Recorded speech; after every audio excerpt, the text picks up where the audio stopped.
mas antes quero passar para Tânia Fusco, você ficar à vontade, Tânia, para comentar e também perguntar para a Joyce. Oi, Joyce, boa noite. A gente já falou dos gatinhos, agora vamos falar do cachorrão, né? Os cachorros não merecem isso, Tânia.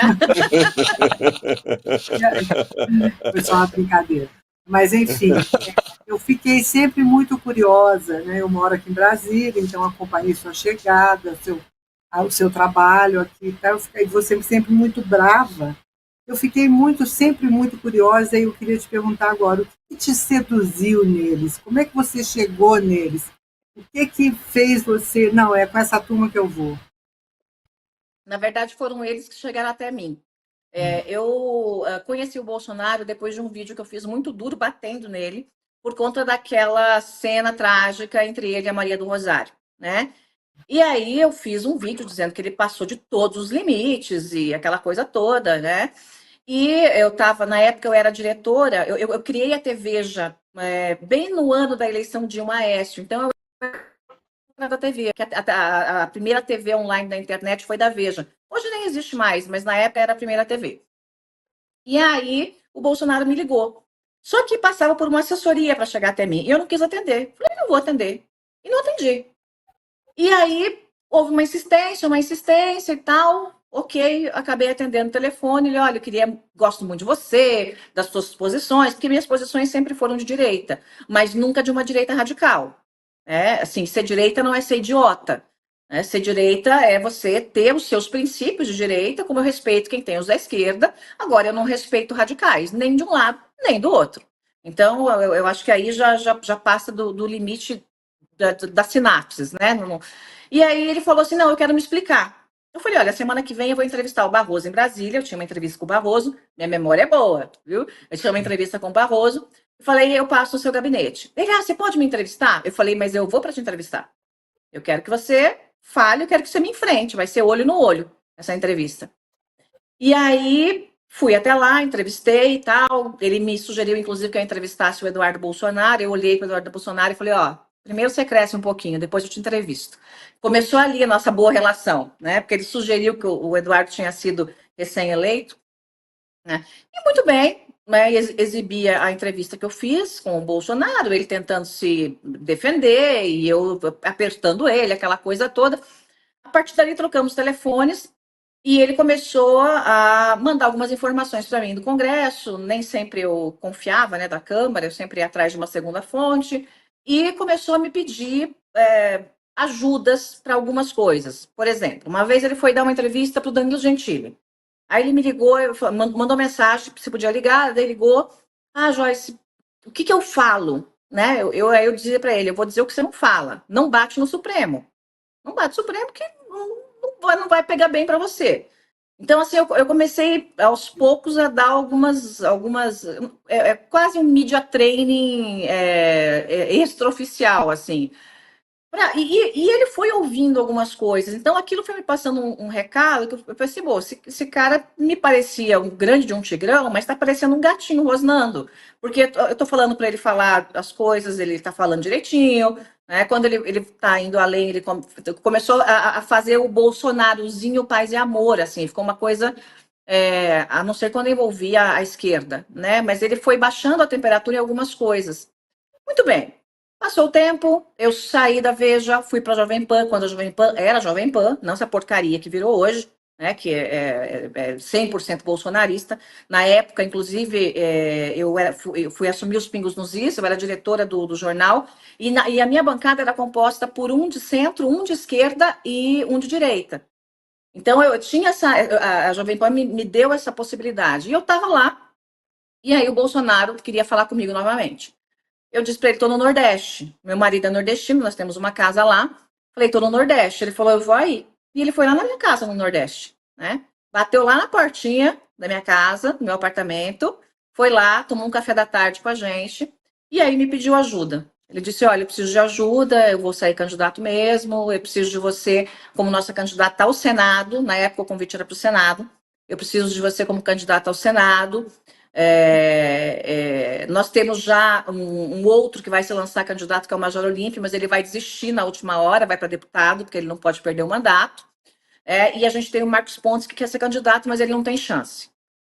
Esse foi o discurso resumido do Bolsonaro. Eu preciso de você. Eu falei para ele, de jeito nenhum, nunca, não penso em ser política, amo política, mas ser política não está nos meus planos e tal. E ali se iniciou uma conversa, que, resumindo, o Major Olímpio se lançou candidato, começou a ir bem a candidatura dele ao Senado, Bolsonaro me liga de novo. Joyce, tá um problema aqui, o Major Olímpio não quer desistir, eu quero que você venha e tal. Eu falei, ó, para mim não tem problema nenhum, porque eu não queria ir mesmo, então deixa o Olímpio ser feliz, né? Aí passou mais um tanto de tempo, ele ligou para mim mais uma vez e falou, olha, eu tenho uma outra proposta para você. É para ajudar o Brasil? Falei, claro que é para ajudar o Brasil. Meu trabalho como jornalista de política sempre foi com esse intuito, né? Obviamente que eu tenho as minhas ideias, mas eu nunca escondi para ninguém que eu estava dando as minhas opiniões e ideias. Então, quem me ouvia sabia o que eu pensava, né? Eu nunca tive aquela coisa assim, eu sou imparcial. Eu sempre disse, eu tenho lado. Eu sempre deixei isso muito claro. Ele falou, então, você vem candidata a deputada, e aí eu já me arrepiei. Eu falei, ai, meu Deus do céu, se o Senado já não quer, imagine a Câmara, né? Falei, Jesus Cristo. Aí você vem candidata à Câmara, você me ajuda, você viaja comigo para fazer campanha com as mulheres e tal. E aí, depois de mais meia dúzia de conversas, eu acabei aceitando, teve pressão de alguns lados. Eu joguei isso para os meus seguidores na época. Eu fazia um jornal chamado Jornal da Joyce, depois que eu saí da Jovem Pan, que era só para os meus seguidores. E eu joguei isso para eles. O próprio Bolsonaro, na verdade, antes de eu jogar para meus seguidores, fez o convite público. Aí que veio a história. O convite público foi feito pelo Francisquini e pelo demente lá do Eduardo Bolsonaro. Eles fizeram um vídeo e disseram assim, Joyce, isso aqui é um delegado, um escrivão falando. Né? Isso aqui é uma convocação. Isso não é aqui de jeito nenhum um convite. Você está convocada para ser candidata a deputada e blá, blá, blá, blá, blá. E eu tinha dito todos os nãos para o Bolsonaro. Esse vídeo repercutiu, eu fiz uma enquete na minha rede com esse vídeo, e aí o Bolsonaro fez um vídeo, dizendo, tá aqui, convocada, assim que vai ser. Eu comecei a receber bastante pressão na época dos meus seguidores, e eu tinha, eu não sei se foi, eu não sei, sabe, às vezes eu me sinto meio nessa história com o Bolsonaro, né? Se eu fui a mulher traída, porque eu acreditei que em algum momento ele queria mudar as coisas mesmo. Eu sempre soube que ele era burrão, eu estava conversando com ele. Eu sabia que ele não tinha uma capacidade intelectual, mas nós tivemos outros presidentes que também não tinham capacidade intelectual. E se a pessoa é honesta, você resolve com um bom corpo de ministros os problemas da capacidade intelectual. E eu achava o Bolsonaro honesto, eu realmente acreditava nisso. Vocês não tinham ideia. Eu acreditava piamente na honestidade dele. Eu só fui desacreditar depois de alguns meses de governo, quando eu vi que ele começou a mexer os pauzinhos para salvar o Flávio e quis que eu fizesse coisas como procurar ministros, que ele não tinha, ministros do Supremo, que ele não tinha acesso, e eu tinha por ser jornalista, para discutir a situação do Flávio. E eu me neguei a fazer. Então, eu entrei nessa barca, entrei nessa canoa aí, furada, porque eu realmente achei que ele era uma pessoa honesta, e aí já estava na minha cabeça todo um planejamento para ajudar ele a fazer um ministério, fazer uma coisa que fosse boa para o país. Quando é que você percebeu que você estava numa canoa furada?